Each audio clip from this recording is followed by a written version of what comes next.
Recapitulando rapidito lo que habíamos estado viendo en la clase del día de ayer, o del día martes, mejor dicho, habíamos estado comentando o revisando esta parte de la frontera de posibilidades de producción, ¿no? Y habíamos visto esta cuestión,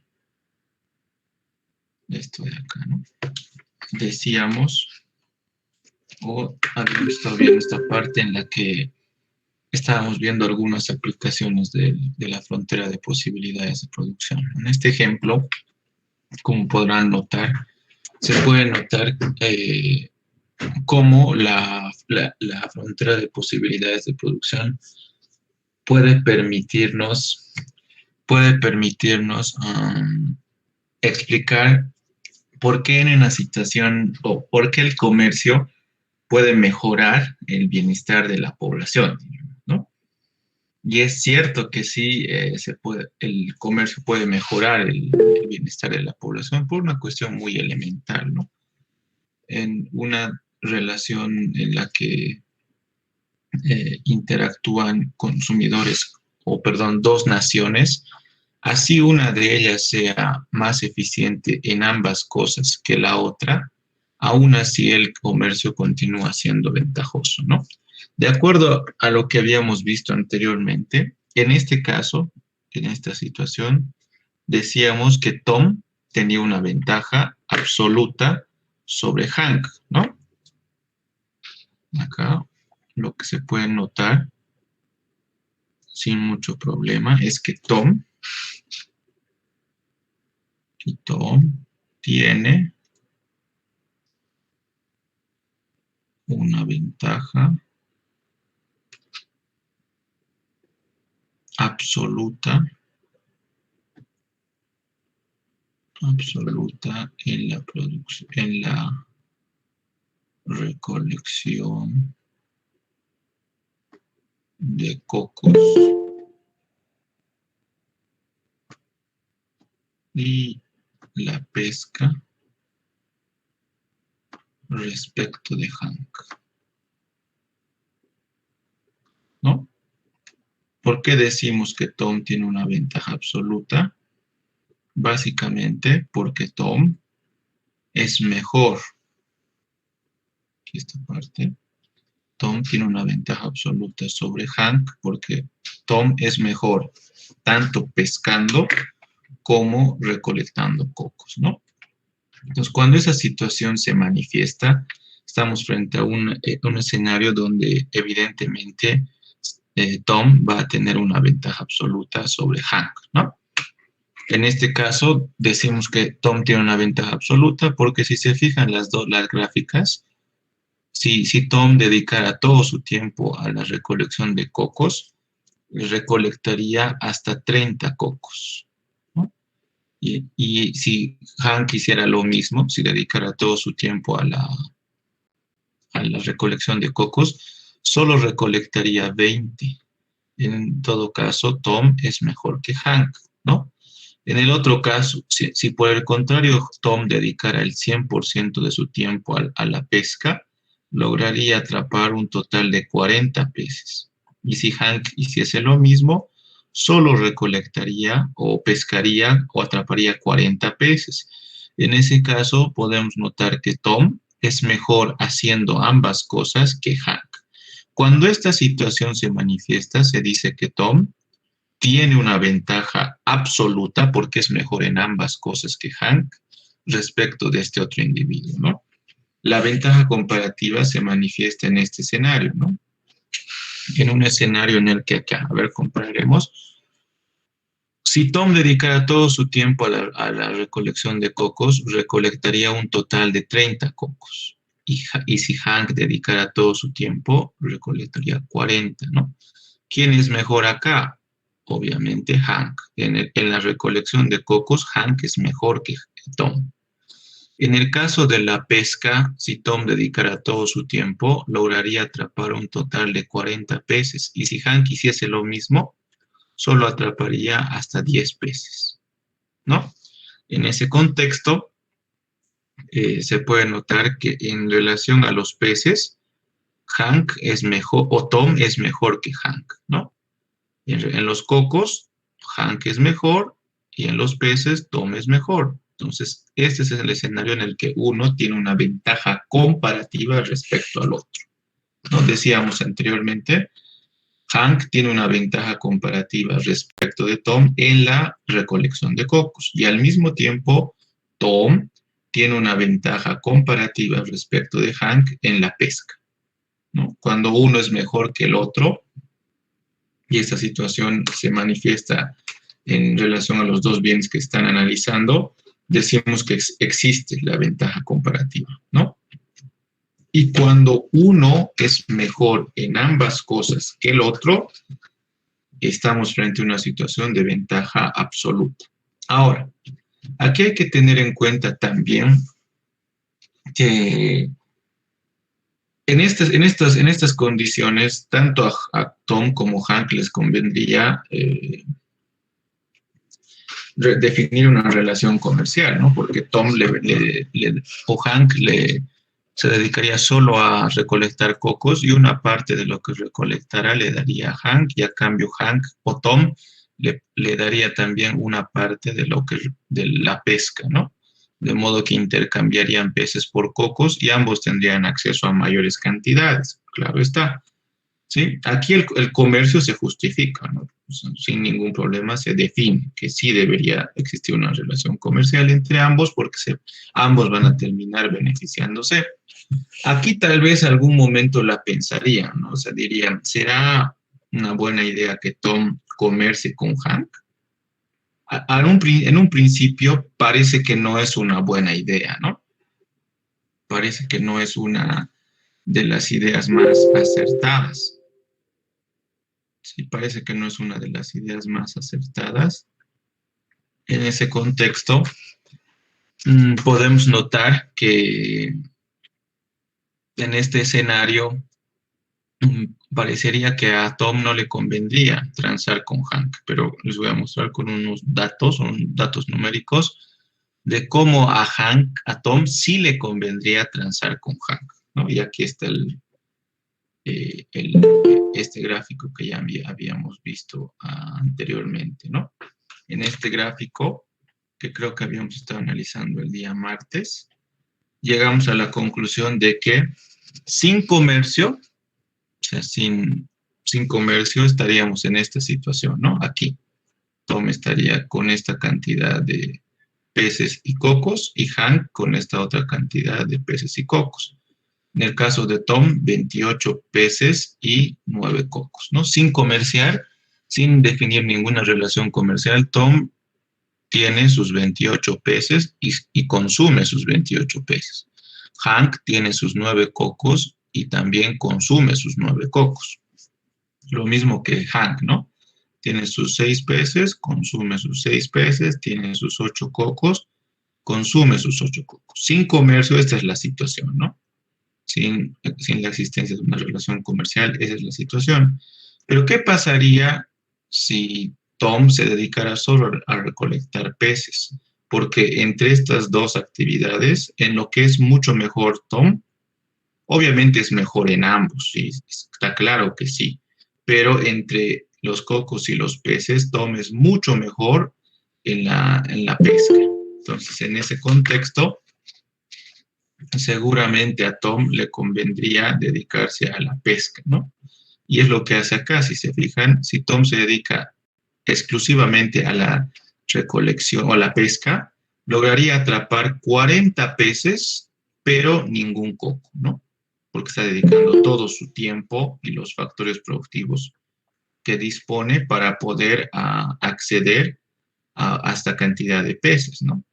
Pero lo cierto es que Tom no va a consumir los 40, ¿no? Porque va a utilizar su excedente de producción para poder intercambiarlos con el otro náufrago de la otra isla, ¿no?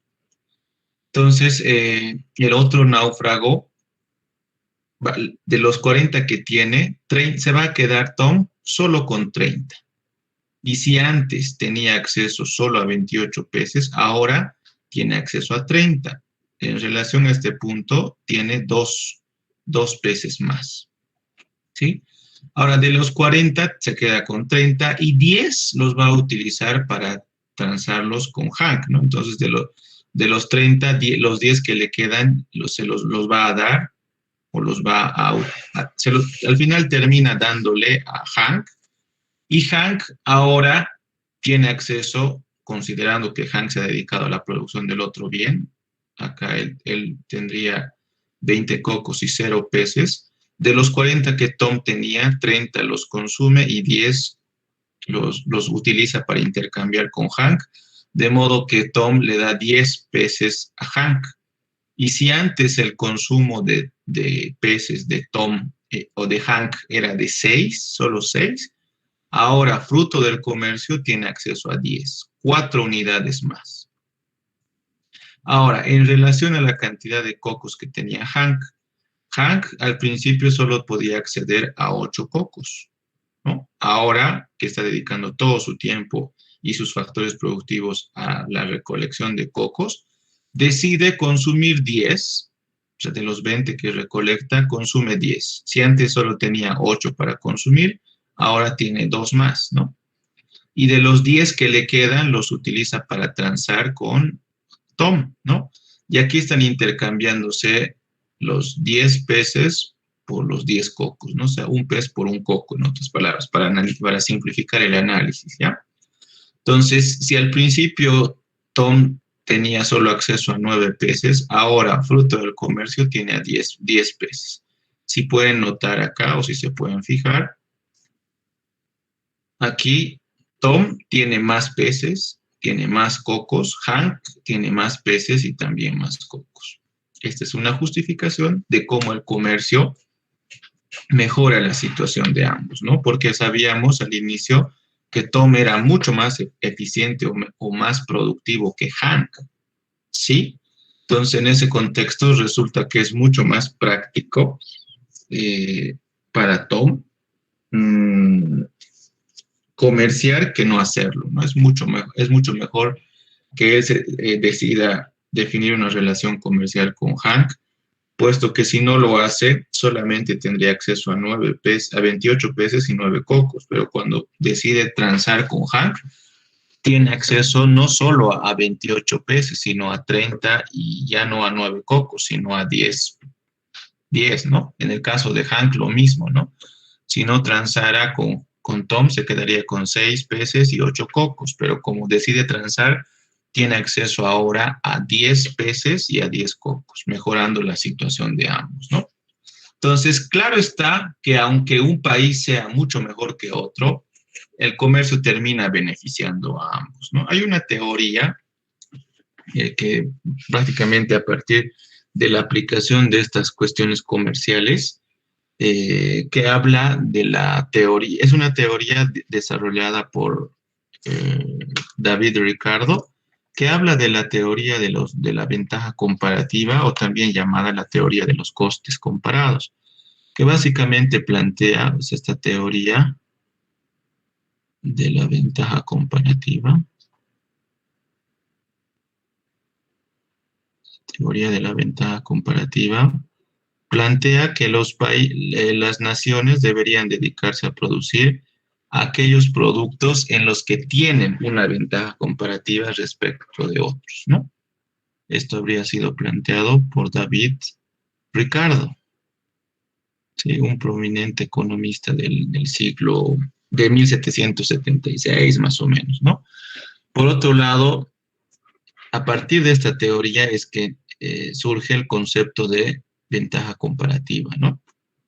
Una situación en la que un país es mejor que el otro. Esto de la teoría o este concepto de la ventaja absoluta, inicialmente el otro concepto que va de la mano con la ventaja comparativa, es un concepto que habría sido desarrollada por Adam Smith, ¿no?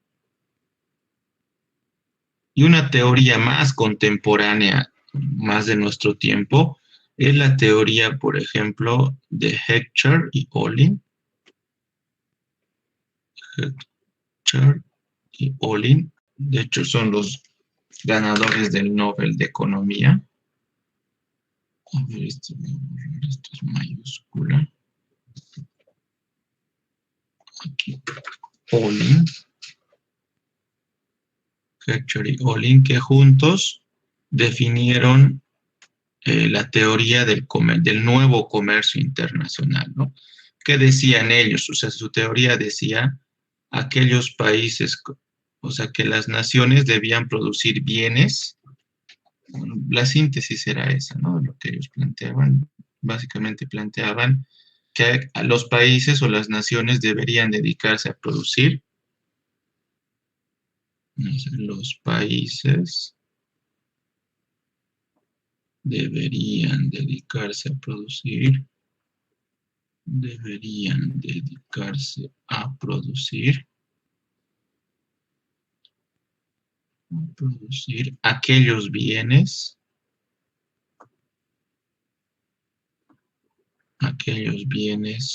o servicios en los que deberían dedicarse a producir aquellos bienes en los que se utilice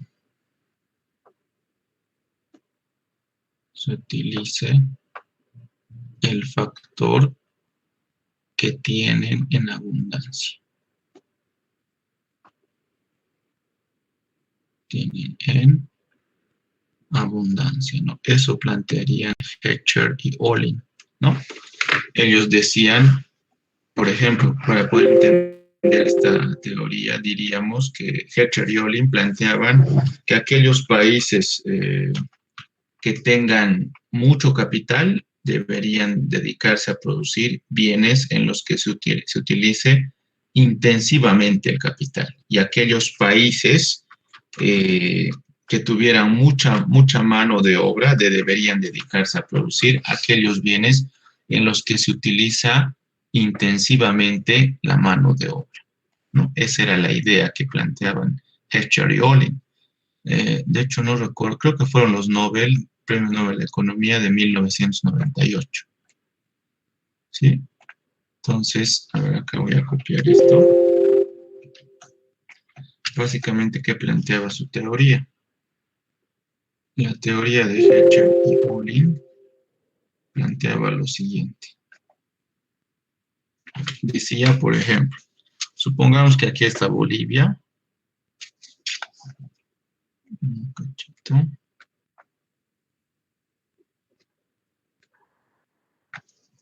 Aquí vamos a dibujar, no sé, a la economía norteamericana. Entonces, en el Golfo de México y toda esa historia. Y por acá vamos a dibujar a Bolivia, ¿ya? Supongamos que es algo así. Obviamente no es así, ¿no? Pero se parece un poquito, algo así. Entonces, lo que decían Heckscher y Olin es que Estados Unidos tiene acceso a mucho capital, ¿no? Tienen acceso a mucho capital porque es una economía desarrollada, etcétera, ¿no? Y por otro lado, países como Bolivia diríamos que tienen exceso de mano de obra. Entonces, de acuerdo a Heckscher y Olin, ellos dirían, entonces, este país que tiene mucho capital debería dedicarse a producir bienes en los que utilice intensivamente su capital. Por ejemplo, a producir computadoras, celulares, automóviles, o sea, productos en los que se utilice con intensividad ese factor productivo que tienen mucho, ¿no? Que tienen en grandes proporciones. No sé, tal vez producir barcos, lo que fuese, ¿no? Todo lo que tiene relación con la tecnología como tal, incluso maquinaria para la producción de ciertos bienes, ¿no? Es algo así, podríamos definir que produzca maquinaria, etcétera. Entonces, y Bolivia, que se supone que tiene mucha mano de obra, debería dedicarse a bienes en los que se utiliza intensivamente la mano de obra, ¿no? Diremos, no sé, manzanas, duraznos, no sé, cherries o lo que ustedes quieran, uvas, no sé, bananos, pues algo así, ¿no? ¿Ya? Entonces, en ese sentido, lo que planteaba Heckscher y Olin era esto, ¿no? Aquellos países que tengan mucha mano de obra que se dediquen a producir bienes en los que se utilice intensivamente la mano de obra. Y es cierto que en la producción de estos productos se utiliza mucho la mano de obra, ¿no? Aquí juega un papel importante la mano de obra. Y aquí juega un cierto nivel de importancia la maquinaria, ¿no? No sé, la maquinaria que permite a la gran industria, no sé, producir automóviles y diferentes otros productos, ¿no? Entonces, en este caso, esa sería la sugerencia que plantearía Hecher-Olin, ¿no? Y esta teoría se la conocería más adelante como la nueva teoría del capital humano, ¿ya? Entonces, en eso consiste lo que planteaba Hecher-Olin, que es una ampliación de lo que en su tiempo habían planteado Adam Smith y David Ricardo, ¿no? De hecho, David Ricardo es el fundador o el principal autor de la importancia que tiene el comercio, ¿no? Entre las naciones, ¿sí? En este contexto, entonces, Estados Unidos produciría productos tecnológicos y gran parte de los productos tecnológicos que produce los termina vendiendo en su mismo país, ¿no? Y sus excedentes vendrían a Bolivia. Lo mismo Bolivia, ¿no? Todo lo que produce, gran parte de ellos se vende en el mercado interno, pero su excedente termina yendo a Estados Unidos. De modo que acá terminan beneficiándose ambos, ¿no? No solo Estados Unidos, sino también Bolivia termina beneficiándose de este trato comercial, ¿no? De esta relación de tipo comercial. ¿Sí? Por un lado, Estados Unidos termina vendiéndole a Bolivia y por otro lado, Bolivia termina vendiéndole a Estados Unidos y ambos se benefician. Si no existiese comercio, pues no tendríamos acceso a computadores, a automóviles y tantos otros productos, ¿no? Este simplemente es un ejemplito nada más, pero si nos ponemos a analizar el flujo comercial entre naciones, pues es todo un mundo aparte, ¿no? Es un mundo gigantesco por analizar, ¿sí? Está comprendido hasta acá esta parte de la aplicación que tiene la frontera de posibilidades de producción para determinar en qué debería dedicarse o a qué producto debería producir un país.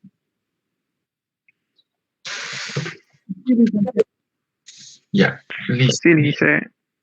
Listo. Entonces continuaremos. Ahora vamos a ver unos cuantos ejercicios o vamos a resolver unos cuantos ejercicios, ¿no? Si se fijan, en la plataforma hay una práctica, un ejercicio, ¿no? En la misma hojita de PowerPoint que tenemos en nuestras diapositivas, tenemos este ejercicio y vamos a resolverlo ahorita, ¿ya? Entonces, resolvamos este ejercicio. Básicamente me está planteando un escenario en el que se tiene, por un lado, los diferentes niveles de producción óptima, es decir, donde se está utilizando al máximo los factores productivos, o se está definiendo un escenario de alta eficiencia, ¿no? Entonces, o donde se están utilizando eficientemente los factores productivos, que es lo mismo, ¿no? Entonces, en esta tablita me está dando los datos de la producción de dos bienes, que se supone que se producen por un país, ¿no? Entonces, dados los factores productivos de los que dispone un país, puede destinar toda su producción o todos sus factores productivos a producir patatas. Y en ese caso lograría producir un total de 100.000 unidades, ¿no? O 1.000 kilogramos de patatas. Aquí se pueden fijar. Si dedicara toda su capacidad de producción o todos los factores productivos de los que dispone a la producción de patatas, podría producir 1.000 kilogramos y 0 kilogramos de pescado. Y en el caso contrario, si destina todos sus factores productivos a la pesca, lograría producir un total de 1.250 kilogramos de pescado y 0 patatas. Lo cierto es que no le convendría ubicarse en un punto de especialización, ¿no? Seguramente le convendrá ubicarse en un punto donde tenga acceso a ambos, ¿no? Esa es una pregunta que todavía no nos estamos planteando. Lo único que nos estamos planteando acá, o lo que está pidiendo el ejercicio es, ¿será que puedo representar esta nube de puntos en una ecuación? Esa es la pregunta, ¿no? ¿Qué dicen? De hecho, sí, ¿no? Ahorita les voy a mostrar cómo puedo representar esta nube de puntos en una ecuación. Entonces, continuaremos resolviendo esto. Voy a copiarme el ejercicio ya un segundito en nuestra pizarrita.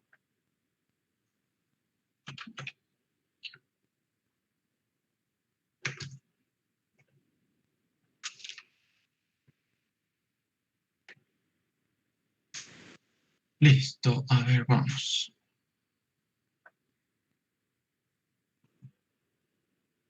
Mañana dice que se abre el sistema para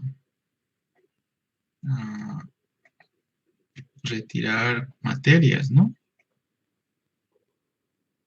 No sé si han leído el comunicado, ayer había un comunicado. Sí, dice. Tienen que pensarla bien, ¿no? Porque si retiran ya no pueden tomar después. O si a veces, alguna vez pasó que un estudiante entró y por accidente retiró una y ya es un poco complicado que luego te vuelvan a asignar la materia, ¿no? Esto es, a ver, lo de día sería esto, ¿no? Y aquí vamos a hacer, entonces, a ver, un segundito.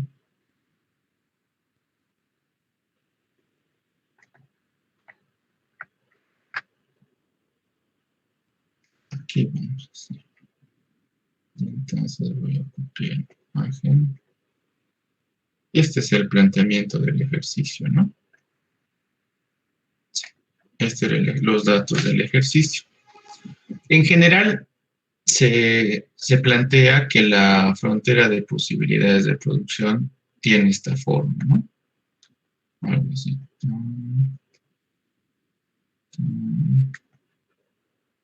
¿Sí? Donde acá medimos en esta parte, no sé si quieren el bien X, y acá medimos el bien Y. ¿Sí? En ambos casos, el bien X y el bien Y. ¿Sí? En general, nosotros lo que hemos estado viendo, hemos definido la frontera de posibilidades de producción como una curva con esta forma, ¿no? Una curva como tal, no una recta. Aunque es un poco más complicado hallar la ecuación de esta curva, a veces por comodidad se prefiere definir que la frontera de posibilidades de producción también puede ser representada por una recta, ¿no? Es algo que se suele utilizar también en este caso. Si se fijan acá, aquí estaría el punto de especialización, este punto A si quieren, aquí estaría el otro punto de especialización B, y por aquí estaría la combinación exacta, ¿no? O la combinación a la que estaría dispuesto a acceder una economía dadas estas características, ¿no? Porque se supone que las economías se van a ubicar en el punto donde tengan acceso a ambos bienes, ¿no? A ciertas cantidades de ambos bienes y no en un punto de especialización. O sea, en ese contexto, aquí habrá unas coordenadas, no sé, X' y Y', ¿no? ¿Sí? Normalmente las fronteras de posibilidades de producción a un nivel teórico tienen esta forma, ¿no? Pero por cuestiones de simplicidad se suele también representar las fronteras de posibilidades de producción como una recta, ¿no? Para simplificar el análisis, ¿no? Y en este caso, esta recta, de la misma forma que la curva anterior, representaría la frontera de posibilidades de producción, ¿no? Solo que aquí es mucho más simple analizarla, ¿no? Dado que nosotros utilizamos modelos si vamos a simplificar esta realidad a algo más simple y comprensible, ¿no? En ese contexto, una recta es mucho más manejable y comprensible que una curva como tal, ¿no? Porque una curva, para poder calcular la función o la ecuación, tendríamos que utilizar principios de cálculo básico o cálculo diferencial, mejor dicho, y se supone que como no siempre nos interesa complicarnos, o en este caso nos interesa entender la realidad de una forma mucho más simple, tendríamos aquí el equilibrio en esta situación, ¿no? Acá. Cuando tenemos, por ejemplo, variaciones constantes de un punto a otro, como esto, por ejemplo, si se fijan aquí, la variación de un punto a otro es constante, fíjense. La variación es constante, va cambiando de 200 en 200, ¿no? 1000, 800, 600, 400, 200 y 0, ¿no? La variación aquí es constante en todos los puntos, ¿no? Aquí la variación de un punto a otro es la misma y es equivalente a 200. Acá lo mismo, ¿no? Si se fijan, la variación de un punto a otro es constante. ¿Sí? Y aquí la variación es igual a 250. Cuando las variaciones son constantes, si quieren podemos anotar acá, cuando los datos y sus variaciones como tal son constantes, cuando tenemos variaciones constantes, variaciones constantes, normalmente la gráfica de la frontera de posibilidades de producción va a ser una recta.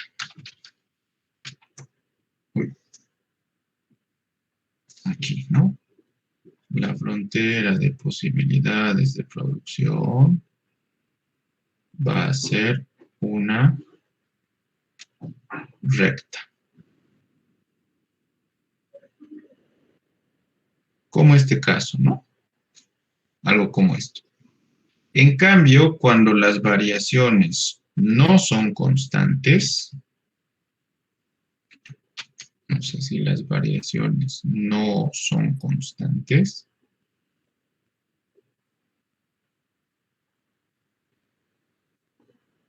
cuando las variaciones no son constantes, vamos a estar frente a una frontera de posibilidades de producción, mejor dicho, que no es una recta, ¿no?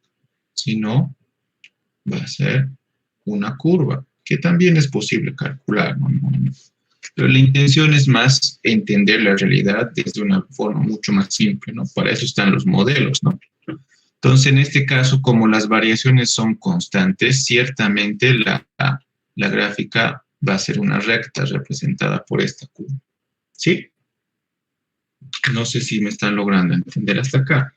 Variaciones constantes en una gráfica se traducen o se manifiestan en una recta, ¿no? Y variaciones que no son constantes,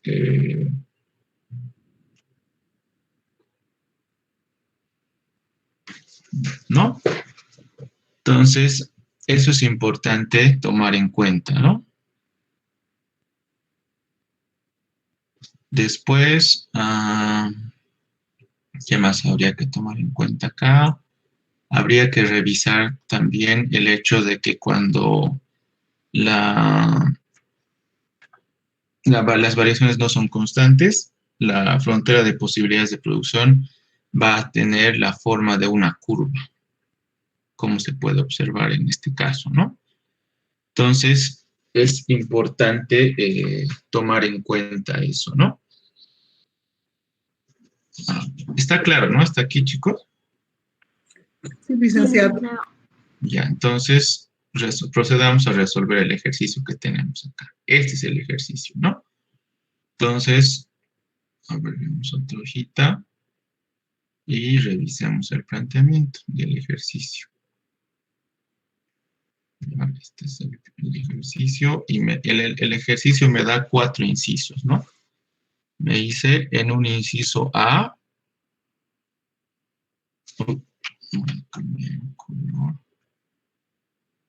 en un inciso A me está indicando, me está pidiendo hallar la ecuación de la frontera de posibilidades de producción, ¿no? Es lo primero que me está pidiendo el ejercicio. ¿A qué será igual la ecuación de la frontera de posibilidades de producción? En el inciso B me está pidiendo que grafique, ¿sí? O graficar.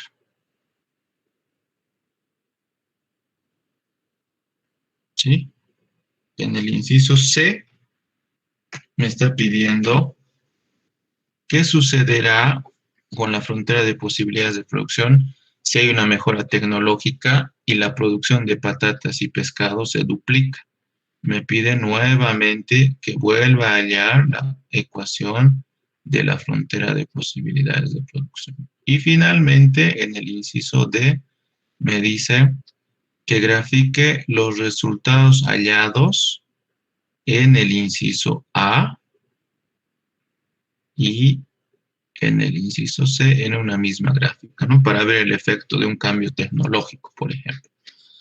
Entonces, ¿cómo tengo que resolver? Cuando tengo estos datos que tienen variaciones constantes, puedo utilizar la ecuación de una recta conocidos dos puntos. Y puedo añadir acá la ecuación de una recta conocidos dos puntos, ¿no? Podría poner acá, a ver, para no complicarnos antes, vamos a definir al bien de las patatas como el bien X. Ya, este va a ser el bien X. ¿Ya? Y en la cantidad de pescado como el bien Y. ¿Ya?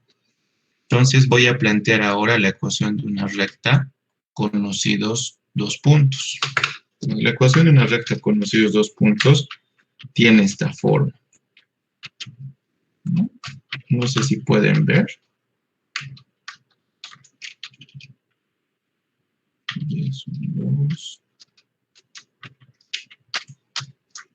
¿Se puede ver la ecuación, chicos? Sí, licenciado. Ya. X sub 2 menos X sub 1, todo por X menos X sub 1. ¿No? Y esta será la ecuación de una recta conocidos dos puntos, ¿no? Y estos han visto en colegio, ¿no? La ecuación de una recta conocidos dos puntos. Me ha pedido el ejercicio resolver este ejercicio. ¿Qué tengo que hacer? ¿O qué debería hacer, no? Lo que tengo que hacer acá básicamente es tomar dos puntos de esta tablita y reemplazarlos aquí, y con esos datos estaré calculando la ecuación de una recta conocidos dos puntos, ¿no? Entonces podemos hacer eso ahora. Primero, hay una secuencia de pasos que se debe seguir, ¿no? Paso 1, digamos. El paso 1 va a ser, en este caso, seleccionar dos puntos cualesquiera de la tabla, ¿no? Los puntos que quiera, ¿sí? De aquí. Yo voy a escoger aleatoriamente dos puntitos, los que ustedes prefieran, o sea cual sea la combinación de puntos que elijan, el resultado debe ser el mismo, ¿ya? Entonces yo voy a tomar este puntito, 600, su correspondiente sería 500, y este de 200, y su correspondiente sería 1000. Entonces, en un paso 1, voy a anotarme acá, paso 1, seleccionar dos puntos. Se selecciona el primer par ordenado que tiene coordenadas 600 en X y 500 en Y. El segundo par ordenado tiene coordenadas de 200 en X y 1000 en Y. Esta de acá representará, como están aprendiendo, es más cómodo anotarse aquí, ¿no? X1, Y1, X2 y Y2. Con esa aclaración, procedo a reemplazar, ¿no? En el paso 2, reemplazaré estos valores en esta ecuación, ¿no? Entonces, la ecuación dice, al valor de Y hay que restarle el valor de Y sub 1. En este caso, Y sub 1 es 500. Y esto es igual a Y sub 2, en este caso 1000, ¿no? 1000 menos el valor de Y sub 1, 500. Todo, está un poco chueco.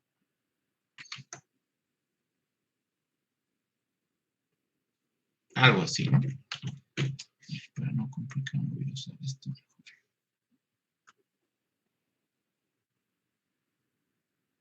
Ya. Y sub 2 sobre menos Y sub 1 sobre X sub 2, en este caso. Ups. Acá. 200, X sub 2, menos X sub 1, 600. Multiplicado por X, menos X sub 1, que en este caso es 600. Ahora resuelvo, ¿no? Voy a tener acá Y menos 500 es igual a 1000 menos 500, 500 positivo, sobre 200 menos 600 menos 400 por X menos 600. ¿Ya? Entonces acá Y menos 500 va a ser igual a, ¿cuánto sale esto? Menos 1.25. ¿Estoy bien? Menos 5/4. El cociente de 5/4 es 1.25, ¿no? Sí. Sí, está bien. Ya, gracias. X menos 600. Y acá continúo resolviendo. Y menos 500 es igual a, hago aquí la propiedad distributiva del producto, ¿no? Menos 1.25 por X, menos 1.25 X. Menos por menos, más, ¿no? 1.25 por 600, 750. Menos 750. Sería positivo, ¿no? Porque menos por menos, más, ¿no? Entonces, Y va a ser igual a, este que está restando aquí, este menos 500, pasaría al otro lado con signo positivo, ¿no? Menos 500 más 750, entonces va a ser igual a 1250 menos 1.25 X. ¿Sí? Y esa sería la ecuación de una recta conocidos dos puntos. En nuestro ejemplo, la ecuación de la frontera de posibilidades de producción. Ahora aquí he hallado la ecuación, pero todavía no sé si está bien calculada. Bueno, se presume que sí, ¿no? Pero no está de más, dado que estamos aprendiendo, hacer una prueba, ¿no? Aquí podría anotarme el paso 3 si quieren. La prueba para ver si mi ecuación está bien calculada. El paso 3 será este, ¿no? La forma de verificar es muy simple, ¿no? Voy a tomar aquí cualquier punto, digamos. En X, el valor de 400. Y si yo reemplazo este valor de 400 en esta ecuación, debería replicar a 750. Veamos entonces. Si X vale, o si X es igual a 400, a ver un ratito. Si X es igual a 400, ¿a qué debería ser igual Y, no? De hecho, yo ya sé a qué debería ser igual, ¿sí? Pero quiero comprobar. Entonces vengo aquí, Y va a ser igual a 1250 menos, a ver, 1.x, ¿no? Y X vale acá 300.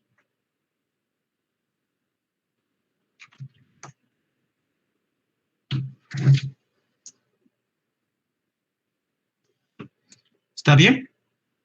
¿Y cuánto sale Y? 750. Exactos, ¿no? Entonces, fíjense que está replicando este valorcito. Con este dato, yo sé que mi ecuación está bien calculada. ¿Ya? Ese es el truco, diremos, en esta parte. Entonces, hasta aquí tengo certeza de que mi ecuación está bien calculada. Por tanto, estaría resolviendo el inciso A del ejercicio. ¿Sí? ¿Alguna duda hasta aquí? Muchachos, ¿alguna duda por ahí? Licenciado, Está perdón, claro. para hacer la ¿Puedo verificación, volver a repetir en el ¿puedo paso escoger 3? cualquier número? A ver, uno a la vez. Nuestra compañera decía, para hacer la verificación podemos escoger cualquier número. Sí. Sea cual sea el número que escojas, tiene que replicarse. Por ejemplo, si tomamos x0, 1.25 por 0 es 0. ¿A cuánto sería igual y? 1250, ¿no? Entonces, con cualquier valor que tomen, tiene que sí o sí replicar al siguiente, ¿no? Porque esta ecuación está reflejando el comportamiento de todos estos puntos, ¿ya? Entonces, cualquier punto que tomen, se debería cumplir la verificación. Pueden tomar cualquier punto, no siempre, como en este ejemplo, ¿no? La otra pregunta, ¿qué decía? Alguien más creo que estaba preguntando. Disculpa, licenciado, en el paso 3 no lo entendí muy bien. ¿Podría volver a repetir, por favor? ¿En qué hay que reemplazar? Ya, está bien. En el paso 3 estoy tomando el valor de 400, ¿no? Y con este valor de 400 quiero saber a cuánto tendría que ser Y.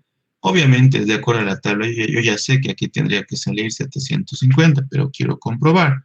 Entonces, reemplazo este valor de 400 aquí, en esta ecuación. Entonces, Y es igual a 1250 menos 1.25, aquí está 1.25, y en lugar de X, reemplazo el valor de 400, en lugar de este X, ¿no? 400, introduzco a mi calculador y me sale que Y es igual a 750. Y con ello ya he comprobado que mi ecuación está bien calculada. ¿Sí? Sí, licenciado, está bien, muchas gracias. No, de nada. Cualquier duda, no tengan miedo, muchachos. La idea es que, como estamos aprendiendo, podemos equivocarnos. Donde no deben equivocarse es en el examen, ¿no? Entonces, ahora es el momento de preguntar.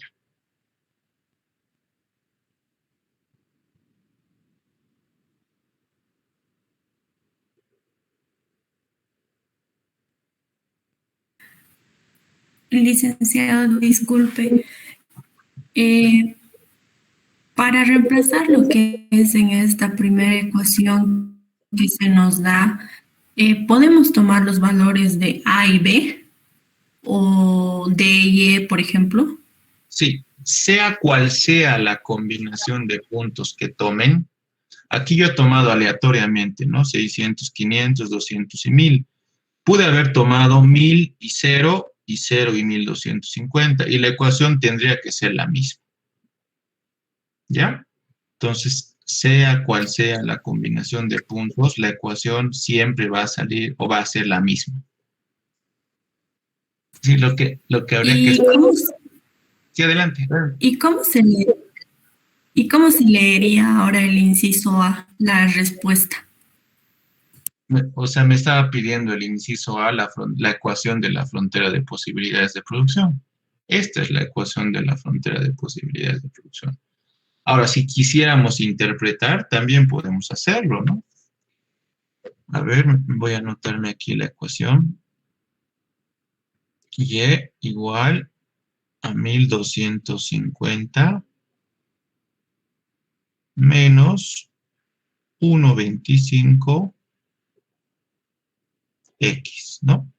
Y yo sé que X representa la cantidad de patatas y Y la cantidad de peces. Entonces, ¿qué diría que? Podría interpretar de esta forma, ¿no? Diría, si en este caso este país o esta nación dedica todos sus factores productivos a la pesca, o sea, a pescar, eso significa que esto valdría cero, ¿no? O sea, si no dedica ninguna unidad de sus factores productivos a la producción de patatas, esto valdría cero.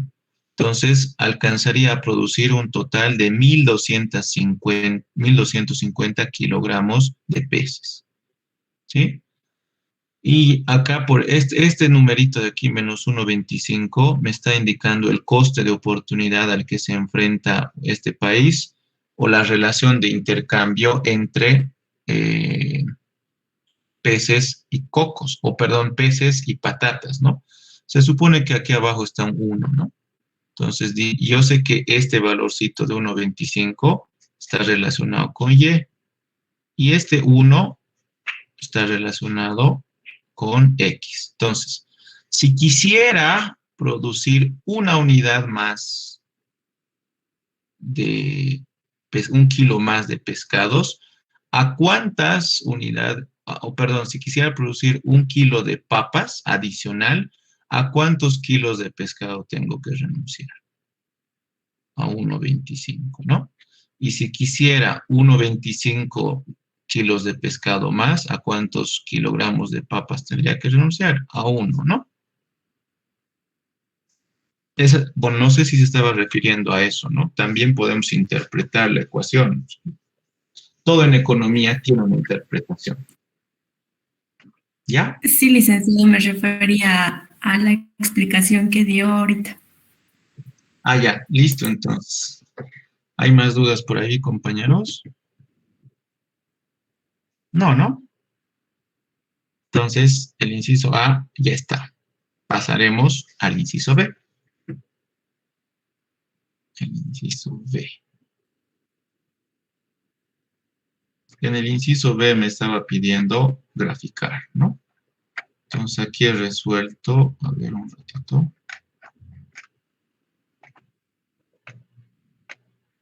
Esto.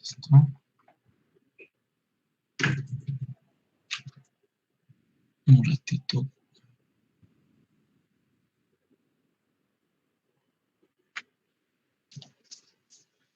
Un cachito, voy a actualizar esto. Ya está. Entonces aquí he resuelto el inciso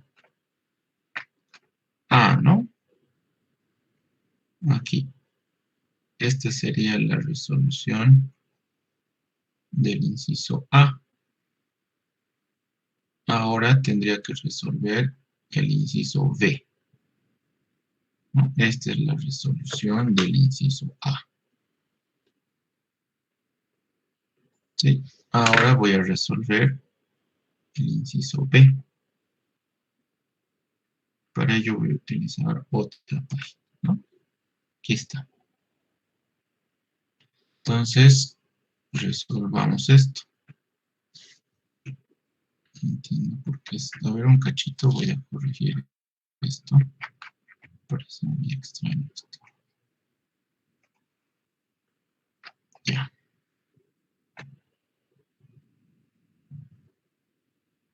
Listo.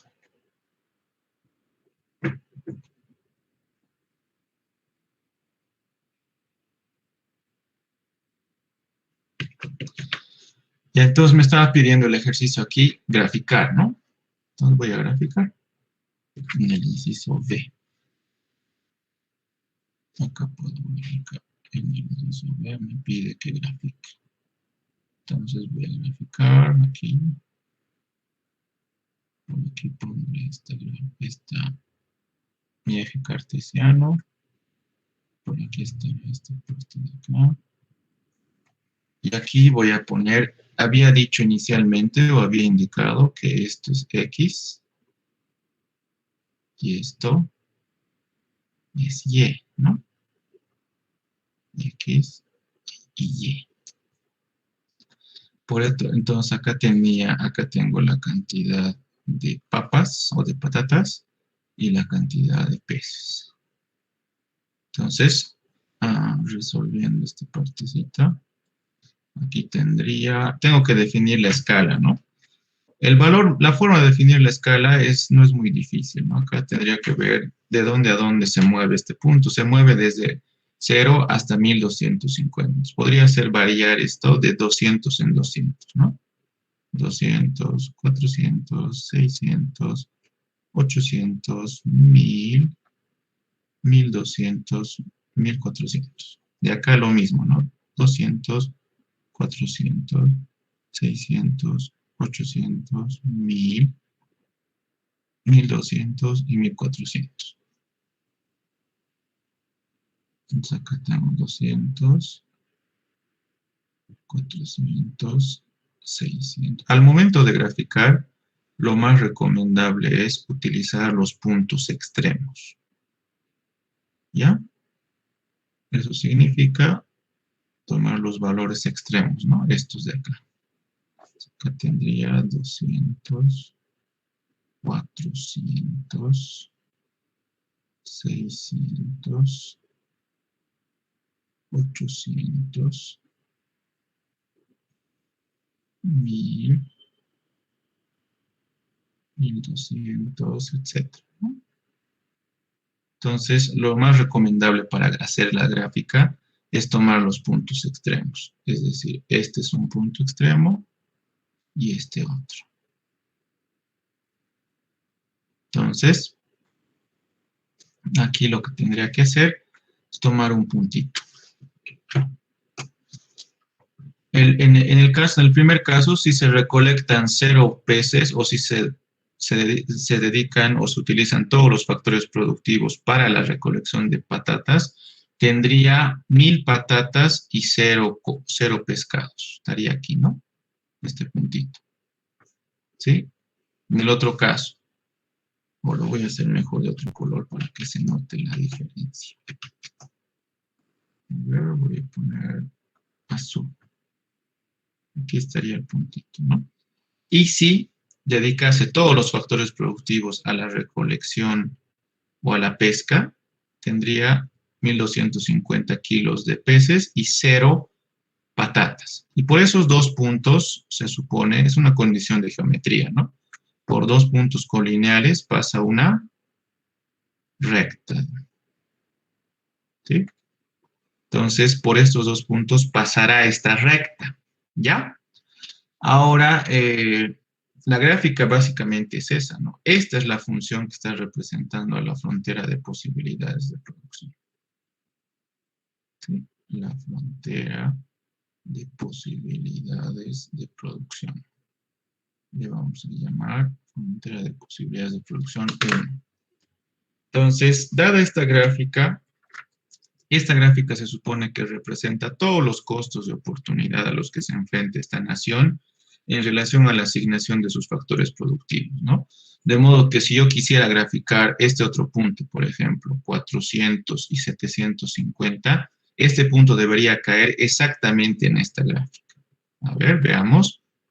Si la cantidad de, si la cantidad de kilos de patatas que se produce es de 400, entonces estaríamos aquí, ¿no? En esta parte. Por aquí más o menos. ¿Sí? Y la cantidad, para ese punto, la cantidad de peces en kilogramos sería 750, ¿no?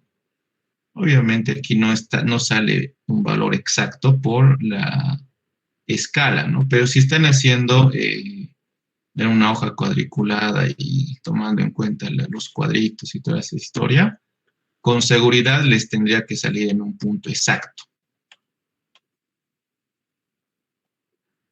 ¿O no? ¿Han intentado?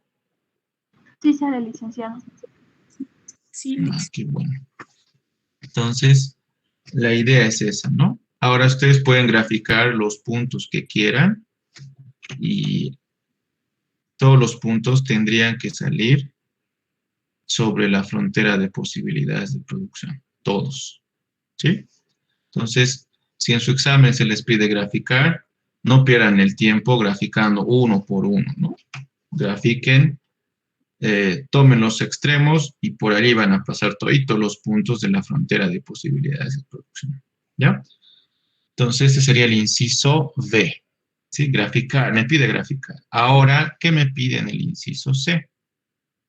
En el inciso C me está pidiendo que hay un cambio tecnológico, dice, ¿no? O sea, hay un cambio tecnológico y este cambio tecnológico permite que la producción de patatas y pescados sea mayor, ¿no? O sea, se duplique, de hecho, dice, ¿no?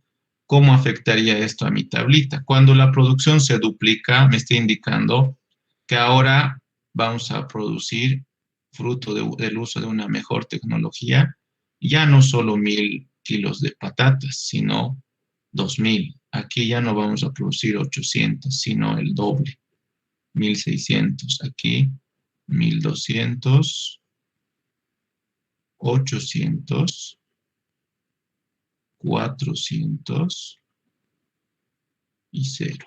Y aquí lo mismo, ¿no? 0, 500, 1000, 1500,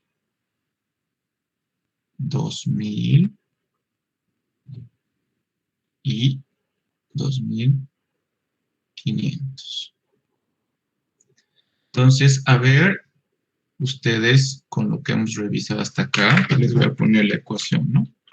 Y menos y sub 1 es igual a la fracción de y sub 2 menos y sub 1 sobre x sub 2 menos x sub 1 por x menos x sub 1. Esta es la ecuación que tenemos que utilizar. A ver, calculen o intenten calcular la ecuación de la frontera de posibilidades de producción. ¿Y cuánto tiempo creen que les toma calcular esta ecuación? ¿Unos 10 minutos? ¿Les parece adecuado? A ver, intenten, hagan con calma y yo hasta mientras voy a esperar que resuelvan y de todas formas les voy a pasar también el resultado final, ¿no? Para que comprueben. De hecho, ustedes pueden comprobar si han hecho bien simplemente resolviendo y luego haciendo la prueba, ¿no? A ver, intenten, chicos. Con cualquier término, ¿no, licenciado? Exacto. Cualquier par de puntos. Si tienen alguna duda, me preguntan. Ya voy a estar atento.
Licenciado, ya saqué el resultado. A ver, ¿cuánto le salió? Me salió menos 1.25 de X más 2500. Yeah, 2500 menos 1.25 X. Sí, de hecho está bien. Si has comprobado, te debe salir que está bien planteado, ¿no? En el anterior ejercicio, ¿cuánto salía la frontera de posibilidades de producción? 1250, ¿no? Sí, Menos 1.25. ¿Qué apellida? ¿Quién sacó el resultado? Céspedes Bustamante. Su nombre, por favor. Jamie. Ya, gracias.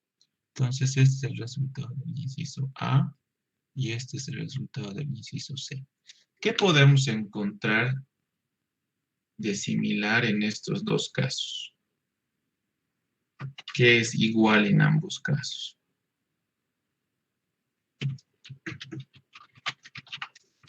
la variable es constante.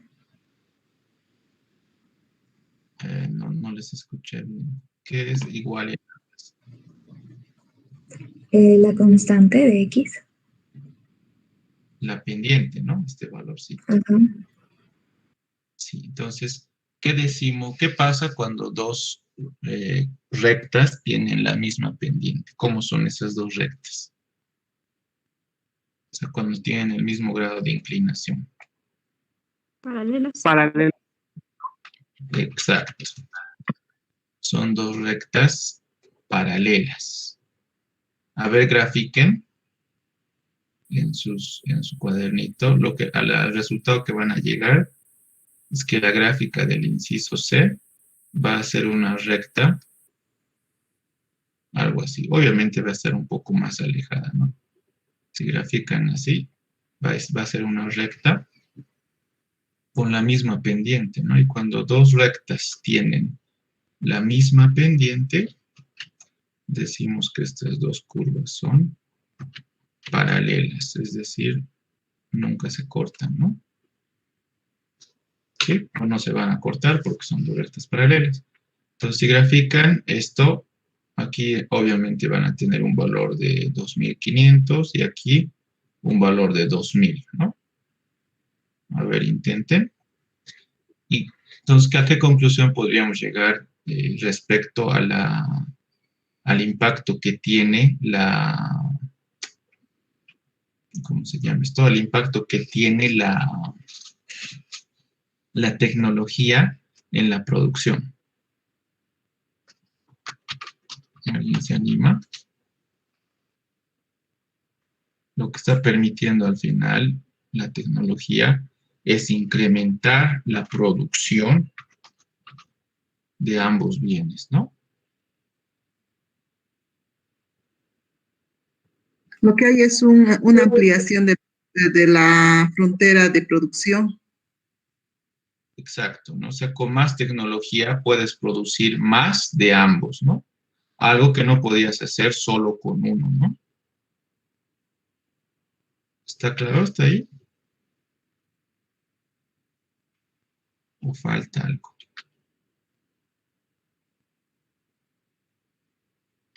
¿Han graficado en su cuadernito?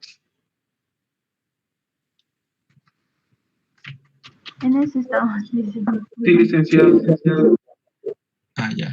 A ver, grafiquen.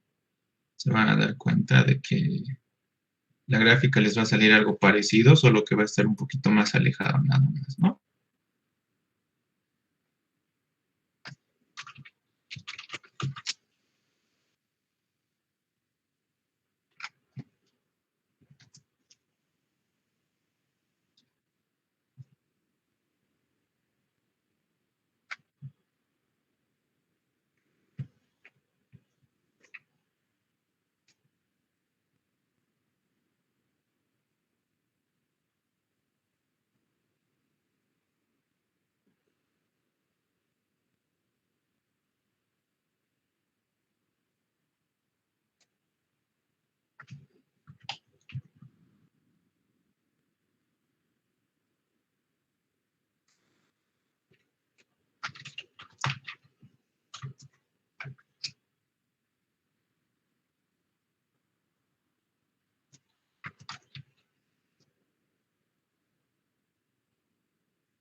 ¿Cómo les quedó su gráfica?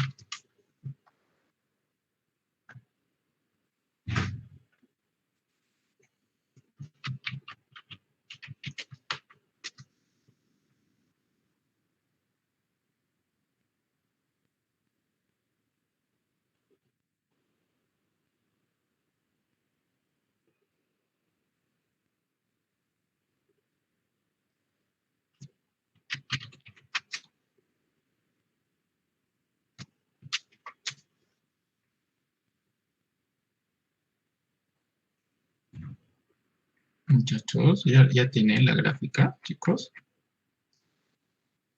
Sí, Lisa. Ya. Entonces, se han debido dar cuenta que el impacto que tiene la tecnología en cualquier sistema económico siempre va a ser el hecho de que hace que la producción aumente, ¿no? Eso es algo muy, muy claro, ¿no? Es algo que no podemos dejar de lado, ¿no? Ahora, a veces puede pasar también que... Vale, un ratito. A veces puede pasar que... Esto, podemos tener también situaciones en las que suceda esto, ¿no? Digamos, aquí voy a modificar esto, y esto otro aquí, y aquí voy a poner la cantidad de X era papas. Ups, un cachito. Aquí voy a poner la cantidad de papas. Acá X. Y aquí la cantidad de peces. Y la frontera de posibilidades de producción inicialmente tiene esta forma, ¿no? Puede pasar a veces que haya un avance tecnológico y solo afecte a uno de estos dos sectores. No sé, imaginaremos que se descubre un fertilizante que logra triplicar la producción de papas, diremos, en nuestro país. Entonces, ¿cómo va a afectar este hecho de que el descubrimiento de un fertilizante solo afecta la producción de papas? Va a provocar que solo esto cambie y esto se mantenga tal cual, ¿no? Entonces, en ese caso, la curva tendría esta forma, ¿no? Parte del mismo punto de los pescados, de la misma cantidad de peces, pero ahora está cortando a Y. Sería al revés, ¿no? En este caso. Porque si está cambiando la cantidad de patatas, los peces se mantendrían fijos, no cambian, y este descubrimiento de este fertilizante solo estaría afectando a la producción de papas, ¿no? Si antes la producción de papas estaba aquí o partía acá, ahora va a estar en este otro punto, ¿no? Fíjense, a veces el cambio tecnológico o la tecnología puede tener impacto solo en una variable y cuando el efecto es en ambas variables, la curva se desplaza paralelamente. Y si no, solo se va a mover en un caso, ¿no? El otro caso sería este, ¿no?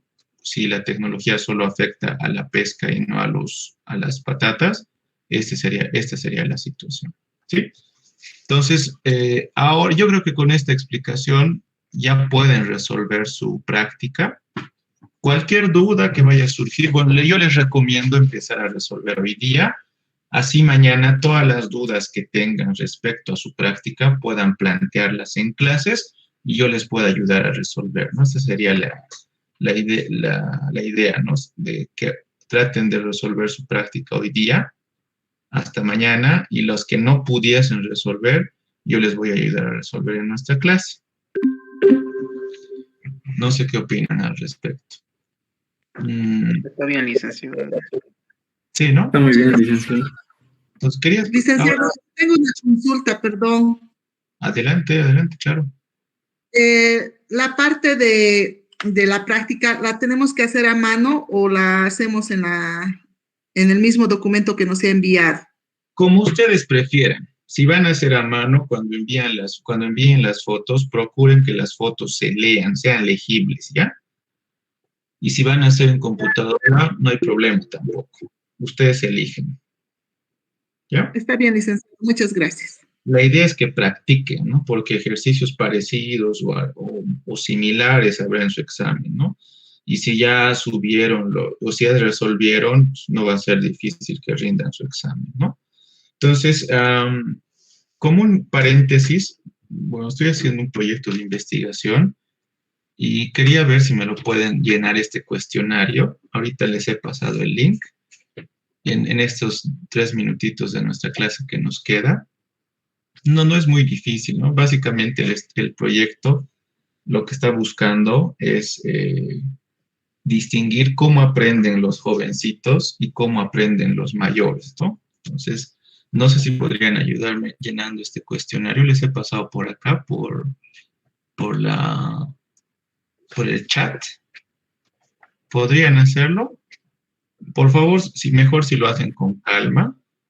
Y si alguna pregunta no la entienden, me pueden preguntar acá en la clase, ¿no? La idea de este proyecto es un proyecto de investigación para identificar cuál es la forma más efectiva en la que los estudiantes de los primeros semestres aprenden mejor. Si utilizando intensivamente redes de internet, juegos didácticos, o tal vez prefieren la forma clásica, no sé, de leer un libro en físico, ¿no? No sé si están llenando ahorita. Si hubiese algo que no se entiende, me pueden decir en estos 2 minutitos de la clase. Está bien. Gracias, muchas gracias. Entonces, en lo que van llenando, me avisan cómo les va y si no se entendía alguna pregunta ya. ¿Ya? Entonces, Licenciado, sí, adelante, Nicole. ¿por dónde lo ha enviado? Acá en el chat lo mandé. Está en este chat del grupo. O de acá de Meet. Ah, ya estoy. Lice, una pregunta. ¿A qué se Dime. refiere con años de escolaridad de colegio? Claro, o sea, así es, si has terminado el bachillerato, tienes 12 años. Si estás en segundo semestre, tendrías 13 años de educación, ¿no? Y si has terminado la licenciatura, sumas, ¿no? 12 años de bachillerato más 5 años de licenciatura, 17 años, ¿no? Ahí tendrías que poner un numerito. En tu caso, como estás en segundo semestre tal vez, o en cuarto, no lo sé, podrías poner 13 o 14, ¿no? Lice, ¿qué quiere decir tipo de familia? Dice es familia nuclear cuando vives con tu mamá, tu papá y los hijos. Monoparental cuando vives con un solo padre, y extendida cuando vives con tu mamá, tu papá, tus abuelos, tus tíos, etc. Al final